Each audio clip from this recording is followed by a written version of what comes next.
Salam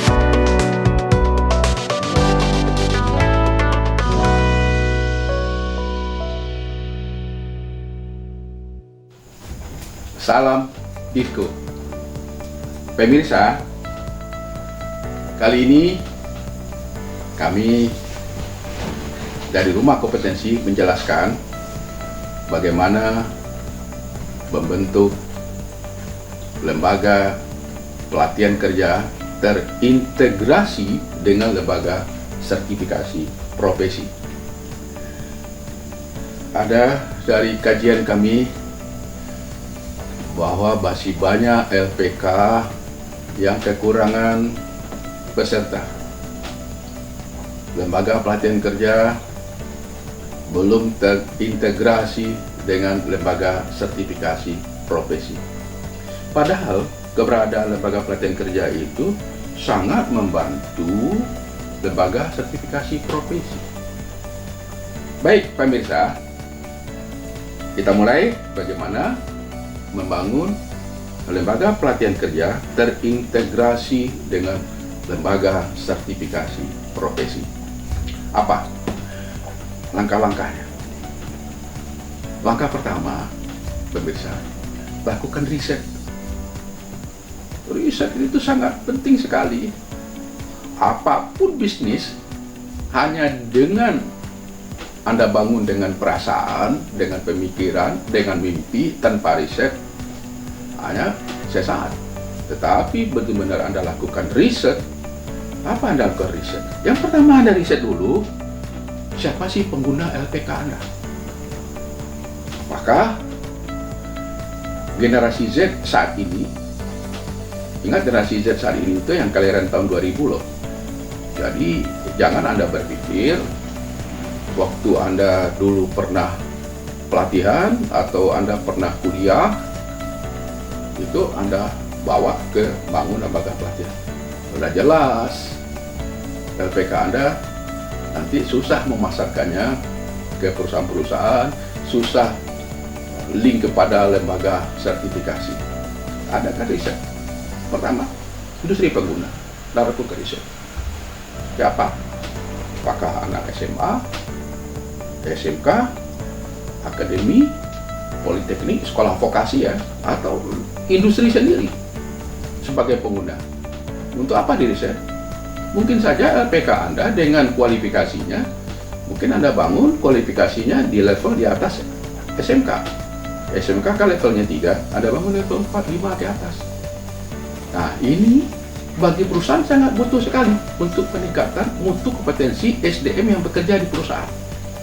Jadi benar-benar Anda lakukan riset kebutuhan industri. Apa sih? Ingat, pertumbuhan teknologi itu tidak per tahun lagi, tapi sudah menit per menit. Jadi benar-benar Anda harus jeli membaca pasar. Jangan dipakai lagi pola lama, sudah selesai. Sudah last. Today is tomorrow. Anda bangun sekarang untuk esok.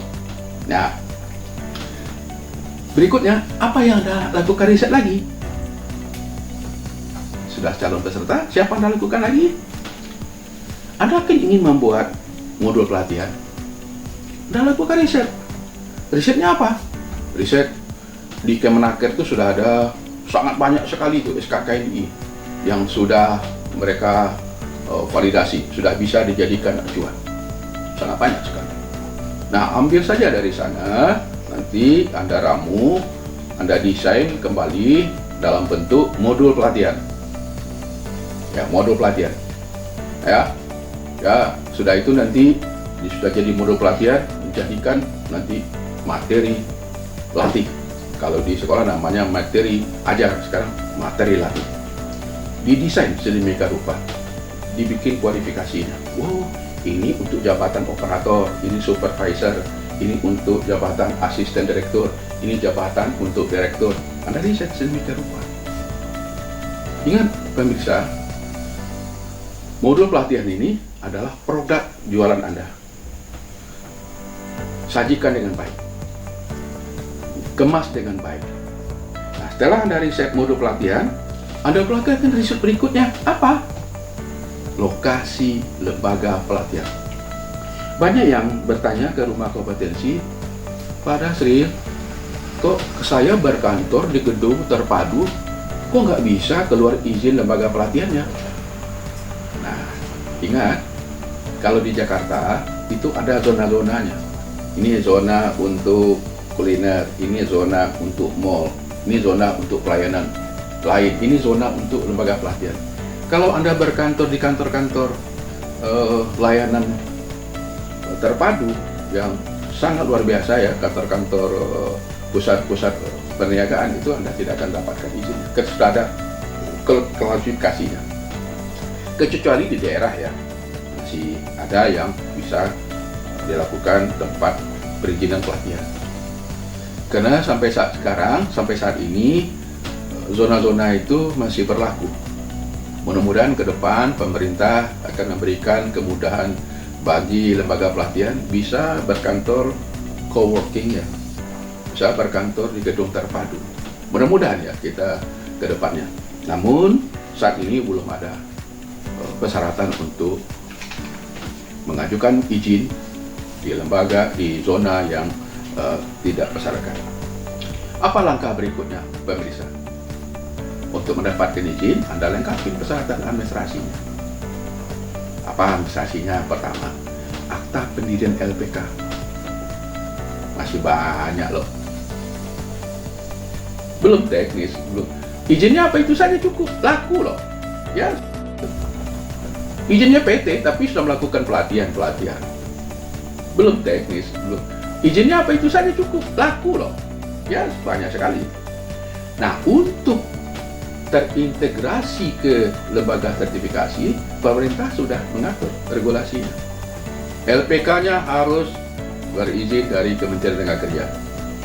Itu persyaratan. Kenapa? Namanya adalah lembaga pelatihan kerja untuk orang bekerja. Ya jelas izinnya dari Kementerian Tenaga Kerja, kalau di daerah melalui dinas-dinas tenaga kerja di provinsi atau kota. Kalau di Jakarta itu melalui pusat pelayanan satu pintu di kecamatan.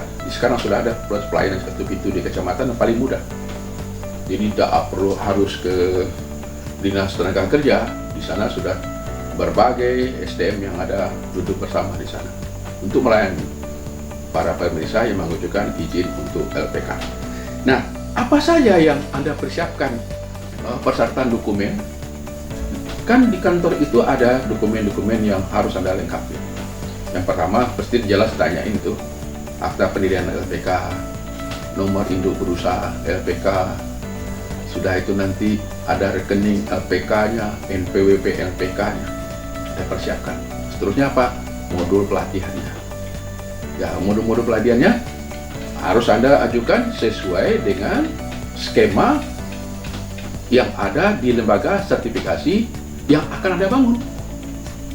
Ajukan sana supaya nanti pekerjaan Anda tidak sia-sia, terintegrasi.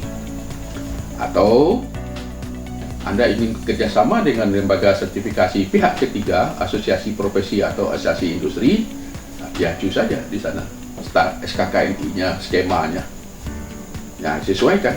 Nah, dimasukkan ke proses perizinan ke LPK. Nah, setelah itu, ingat pemirsa, instrukturnya bersertifikasi. Kalau dulu nggak penting. Penting dulu orang mengajukan sangat mudah sekali. Kita mengajukan izin LPK, kita sama teman kita 2 orang atau sama istri, nggak bisa. Kalau ke depan nggak bisa lagi. Instrukturnya harus bersertifikasi nasional yang diterbitkan oleh LSP yang sudah berlisensi BNSP. Untuk instruktur. Nah, instruktur itu ada namanya asisten instruktur, senior instruktur, dan master instruktur. Kalau master itu nanti ya, kita minimal ya bersertifikasi instruktur atau asisten instruktur. Kalau asisten instruktur mungkin level 3 sebagai pembantu instruktur. Kalau instruktur sudah level 4. Jadi harus punya Anda sertifikat instruktur. Apa berikutnya? Kelengkapan berikutnya. Kalau itu sudah terpenuhi oleh Anda, datu lembaga Anda itu sudah siap, begitu Anda ajukan ke kantor pusat satu pintu atau ke dinas tenaga kerja. Anda siapkan juga struktur organisasi LPK. Nah, di situ ada siapa penanggung jawab LPK. Ingat dari awal ya, pemirsa, kalau direktur LPK, kalau Anda membangun LSP, tidak boleh double. Direktur LPK merangkap jadi direktur LSP. Jadi impartiality-nya, direktur LPK siapa yang Anda tunjuk, nanti direktur LSP siapa nanti yang Anda percayakan. Jadi dibangun dari awal. Jangan nanti begitu izin keluar, Anda sudah direktur LPK, nanti waktu mengajukan menjadi LSPP satu lembaga pelatihan, direkturnya Anda juga. Itu impartiality nggak ada, nanti akan ditolak oleh BNSP. Direktur pelatihan tidak boleh merangkap. Jadi dipisahkan dari awal dipisahkan. Silakan saja. Awal siapa? Kalau Anda mau jadi ketua LSP nanti, ketua LPK ambil sahabat Anda. Ya, orang yang kepercayaan Anda. Jadi dia direktur lembaga pelatihan. Nah, sudah jelas itu struktur organisasi. Lembaga pelatihan itu struktur organisasinya nggak begitu ribet. Ada penanggung jawab atau direktur ya, atau manajer. Di bawahnya apa? Siapa penanggung jawab pelatihannya, manajer pelatihannya, atau bagian pelatihan. Karena ada koordinatornya di sana. Nah, untuk SDM pelatihan itu, ya untuk awal Anda cukup 1 atau 2 orang saja lah, asisten instruktur sama instruktur untuk proses perizinan. Nanti di dalam perjalanan Anda mengolah LSP, Anda bisa memakai tenaga kontrak instruktur dari luar. Jadi Anda menekan biaya operasional, tidak perlu Anda merekrut orang, nanti biaya operasional akan muncul. Karena membangun LPK Anda butuh investasi yang sangat luar biasa dari awal. Nah, kalau instruktur sudah ada, pemirsa, ya berikutnya Anda akan lengkapin dokumen-dokumen ruangan pelatihan. Nanti mereka akan datang dari kantor pelatihan 1 Pintu atau dari Dinas Tenaga Kerja. Anda siapin ruangannya. Mana ruangan pelatihan? Pertama ruang pelatihan, itu harus siapkan. Ruang teori dan ruang praktek. Ingat, tergantung modul pelatihan apa yang Anda ajukan. Nah, selama ini kebanyakan LPK ruang pelatihan merangkap ruang praktek. Nah, itu boleh untuk hal-hal tertentu, misalnya kursus komputer bisa merangkap, kursus menjahit bisa merangkap, pelatihan merangkap. Tetapi kalau hal-hal yang lebih spesifik, misalnya Anda melakukan pelatihan untuk tenaga kerja di bidang pelayaran, cargo dooring, stevedoring, ya harus Anda punya alatnya. Nah, itu bisa Anda kerjasamakan dengan kementerian terkait atau penguasa pelabuhan. Anda kerjasama, di situ prakteknya, teorinya tempat Anda. Nah, sekarang lebih mudah, pemirsa. Pelatihannya ada berupa hibrid sekarang. Ada online, ada yang offline, atau dua-duanya kita pakai. Jadi sangat mudah sekarang dengan adanya perkembangan teknologi, pelatihannya sudah bisa berbasis hibrid. Nah, kalau sudah ada ruang pelatihan, tentu ada ruang pelayanan. Kalau dulu sangat ribet, ada ruangan FO, customer service, ruangan keuangan, ruangan administrasi, ada kasir semuanya kalau lembaga ada gede kan. Kalau sekarang sudah mudah, ya, pembayaran bisa online, ya, pelayanan bisa online, ya, tergantung Anda bikin sistemnya pelatihan itu. Apa? Pakai media online lain. Ya, Anda pakai aplikasi yang terintegrasi untuk pemasarannya. Anda bisa memasukkan produk-produk Anda ke sana.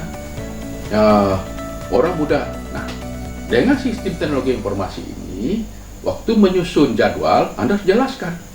Apa misalnya? Dalam 12 bulan itu Anda buatkan tanggal berapa pelatihan, tanggal berapa uji kompetensi. Nah, di mana tempat pelatihannya, di mana tempat ujinya. Mungkin tempat ujinya bisa pindah-pindah, tergantung lokasinya. Nah, berapa biayanya? Ya, seperti Anda belajar online sekarang. Jadi jangan Anda berpikir lakukan pelatihan pola lama. Sekarang kita harus shifting kepada perkembangan teknologi terkini. Begitu permisah, begitu Anda masukkan, orang yang datang memverifikasi, setelah itu nanti diproses di dinas pelayanan satu pintu atau dinas tenaga kerja. Nah, begitu selesai izin Anda keluar, jangan berhenti pemirsa, lanjut ke langkah berikut, urus PIN Anda, Vocational Identity Number, VIN, itu syarat wajib untuk mendapatkan akreditasi LPK nantinya. PIN itu penting. Jadi ada berikutnya, setelah izin keluar, urus PIN, lanjut ke mengurus akreditasi LPK melalui LALPK, Lembaga Akreditasi Lembaga Pelatihan Kerja. Tetapi ada pemirsa, ada persyaratan. LPK-nya harus jalan dulu 6 bulan, baru LPK Anda boleh mengikuti akreditasi. Nah, berbarengan Anda bangun juga lembaga sertifikasinya. Ya, pertama lembaga diklat. Ya, bagaimana cara membangun lembaga sertifikasi lembaga diklat terintegrasi dengan lembaga pelatihan kerja? Kita ikuti tayangan berikutnya. Terima kasih pemirsa saat ini. Sampai jumpa kita di tahapan berikut. Salam Disko.